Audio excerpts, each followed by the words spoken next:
അടുത്തതായി ഞാൻ ലൈറ്റ് ചെയ്യാൻ പോവാം. വീറെ ലൈറ്റ്. ഞാൻ ആദ്യം ഒരു ലൈറ്റ് എടുത്തു, വീറെ ആൻഡ് വീറെ സൺ. ഞാൻ ഈ സൈഡിൽ വന്നു, ഞാനിത് ഇങ്ങനെ പൊസിഷൻ ചെയ്തു. എൻവയോൺമെൻറ്റ് മാപ്പ് വേണമെന്ന് ചോദിക്കും. In this case I am not using it, no. എന്നിട്ട് ഞാൻ ഈ ലൈറ്റ്, എനിക്ക് ക്യാമറ ഏത് വഴി വരുന്നോ, എവിടെ നിന്നാണ് വ്യൂ വരുന്നതെന്ന് വെച്ചാൽ അതിനനുസരിച്ച് ഞാൻ ലൈറ്റ് പൊസിഷൻ ചെയ്തു. ആഫ്റ്റർ ദാറ്റ് പൊസിഷൻ ചെയ്തു, മോഡിഫൈ പോവുക. ഇതിൻ്റെ എന്നിട്ട് F10 അടിച്ചു കഴിഞ്ഞാൽ എനിക്ക് ഇതിന് റെൻഡറിങ് സെറ്റിങ്സ് മാറ്റണം. F10 റെൻഡറിങ് സെറ്റിങ്സ് മാറ്റുകയെന്ന് വെച്ചാൽ assign render VRay demo. Then go to VRay frame buffer, global switches, default ലൈറ്റ്സും ഹിഡൻ ലൈറ്റ്സും ഓഫ് ചെയ്യുക. സബ് ഡിവിഷൻ്റെ അകത്ത് അഡാപ്റ്റീവ് DMC, ഏരിയയ്ക്കകത്ത് Mitchell നേത്രാവലി.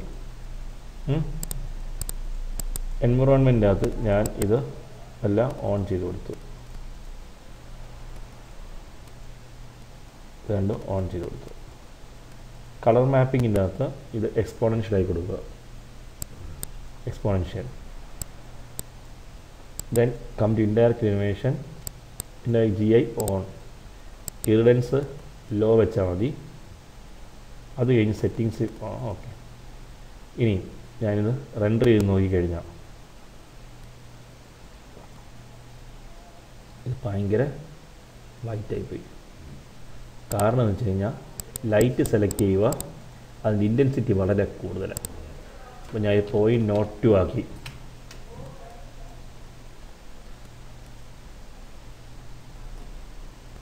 You have a better house here.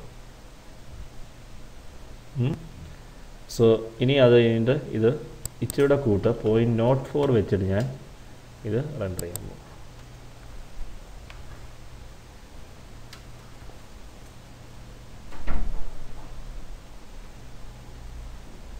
Not 4ൻ്റെ ആവശ്യമുണ്ടെന്ന് എനിക്ക് തോന്നുന്നില്ല. 0.03യുടെ ആവശ്യമേ ഉള്ളൂ. റെൻഡർ ഓഫ് വ്യൂ മാറിപ്പോയി. 0.03യുടെ ആവശ്യമേ ഉള്ളൂ. ഇങ്ങനെയാണ് ഒരു വീഡിയോ ചെയ്യുന്നത്. ഇനി അടുത്ത ഇതിൽ ഫോട്ടോഷോപ്പ് ഉപയോഗിച്ചിട്ട് അതിൻ്റെ ബാക്ക്ഗ്രൗണ്ട് സെറ്റ് ചെയ്യുന്ന കാര്യം പിന്നെ പറയാം.